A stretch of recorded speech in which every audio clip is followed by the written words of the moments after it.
Hi, ಎಲ್ಲರಿಗೂ ನಮಸ್ಕಾರ. ಎಲ್ಲರೂ ಹೇಗಿದ್ದೀರಾ? ಚೆಂದ ಇದ್ದೀರಾ ಅಂದ್ಕೊಳ್ತೀನಿ. ನಾನು ಸಹ ಚೆಂದ ಇದ್ದೀನಿ. ನಾನಿವತ್ತು ಒಂದು ಆರೋಗ್ಯಕರ ರಾಗಿ ರೊಟ್ಟಿ ಮಾಡೋದು ತೋರಿಸ್ತೀನಿ. ಮಸಾಲೆ ರಾಗಿ ರೊಟ್ಟಿಗೆ ನಾನು ರಾಗಿ ಹಿಟ್ಟು ಒಂದು ಬಟ್ಲು ತೊಗೊಂಡಿದ್ದೀನಿ.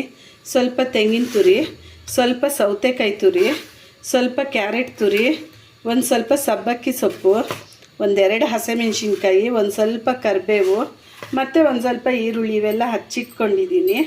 ನಾನಿವಾಗ ಕಲಿಸ್ಕೊಳ್ತೀನಿ. ರಾಗಿ ರೊಟ್ಟಿಗೆ ಹಿಟ್ಟು ಹಾಕ್ಕೊಳ್ತಾ ಇದ್ದೀನಿ. ಇದಕ್ಕೆ ಈರುಳ್ಳಿ, ಕರಿಬೇವು, ಹಸಿಮೆಣ್ಸಿನ್ಕಾಯಿ, ಸಬ್ಬಕ್ಕಿ ಸೊಪ್ಪು, ಕ್ಯಾರೆಟ್ ತುರಿ, ಸೌತೆಕಾಯಿ ತುರಿ, ಕಾಯಿ ತುರಿ ಇಷ್ಟು ಹಾಕ್ಕೊಂಡು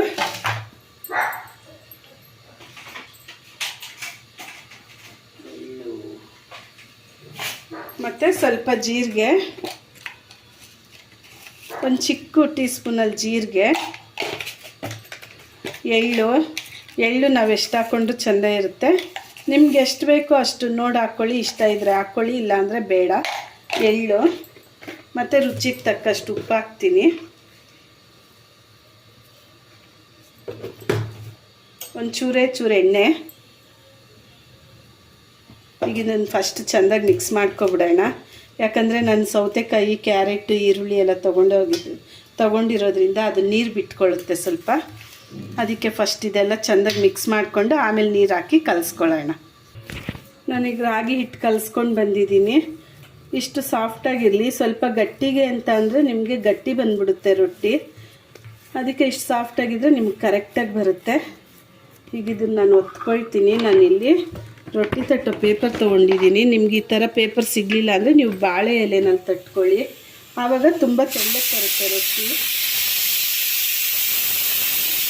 ಇದಕ್ಕೆ ಎಣ್ಣೆ ಹಚ್ಕೊಂಡು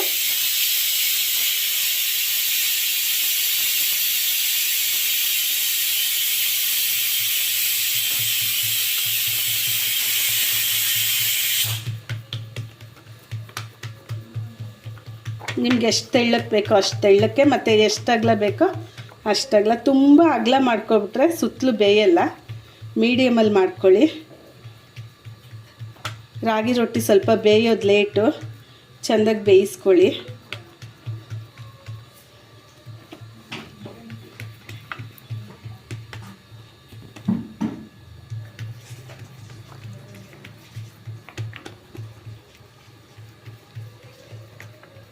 ಈಗ ಇದು ತಟ್ಟಾಕಿದೆ. ನಾನು ಹೆಂಚ ಮೇಲೆ ಹಾಕ್ಕೊಳ್ತೀನಿ.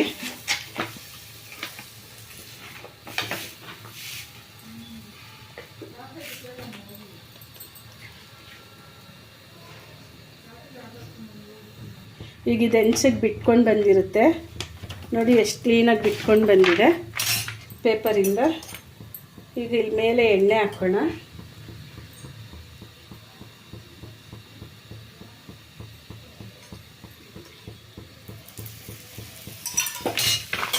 ನಿಮ್ಗೆ ಎಣ್ಣೆ ಬೇಡ ಅಂದರೆ ತುಪ್ಪ ಸಹ ಹಾಕ್ಕೋಬೋದು.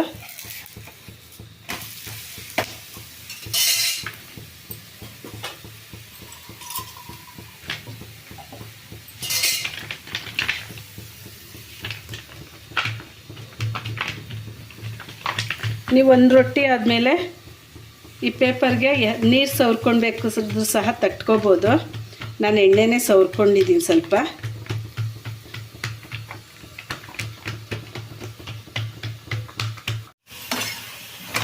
ಈಗ ಇಲ್ಲಿ ರಾಗಿ ರೊಟ್ಟಿ ಎಲ್ಲ ಸುಟ್ಟಾಗಿದೆ, ಚೆಂದಾಗಿ ಬೆಂದಿದೆ. ಪ್ಲೇಟಿಗೆ ತೊಗೊಳ್ತಾ ಇದ್ದೀನಿ.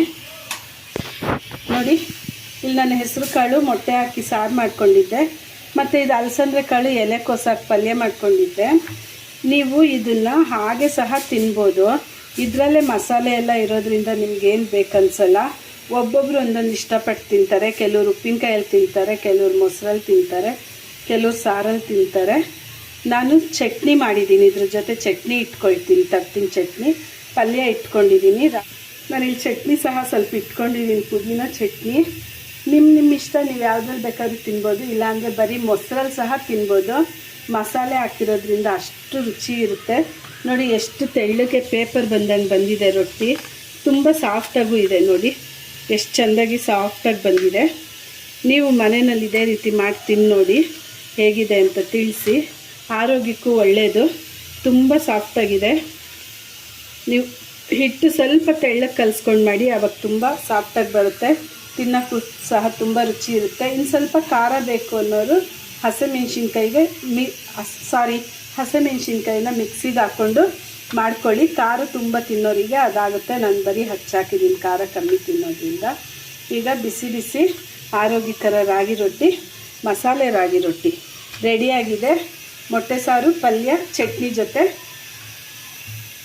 ನೀವು ಮನೆಯಲ್ಲಿ ಮಾಡಿ ನೋಡಿ. ದಯವಿಟ್ಟು ನನ್ನ ವಿಡಿಯೋ ನೋಡೋರೆಲ್ಲ ನನ್ನ ಸಪೋರ್ಟ್ ಮಾಡಿ, ಲೈಕ್ ಮಾಡಿ, ಶೇರ್ ಮಾಡಿ, ಸಬ್ಸ್ಕ್ರೈಬ್ ಮಾಡ್ಕೊಳ್ಳಿ, ಬೆಲ್ ಲೈಕ್ನ ಒತ್ತಿ. ದೇವರು ಎಲ್ಲರಿಗೂ ಆಯುರ ಆರೋಗ್ಯ ಕೊಟ್ಟು ಆಯುಷ್ ಕೊಡಲಿ, ಮನೆಯಲ್ಲಿ ನೆಮ್ಮದಿ ಕೊಡಲಿ ಅಂತ ಬೇಡ್ಕೊಳ್ತೀನಿ. Thank you.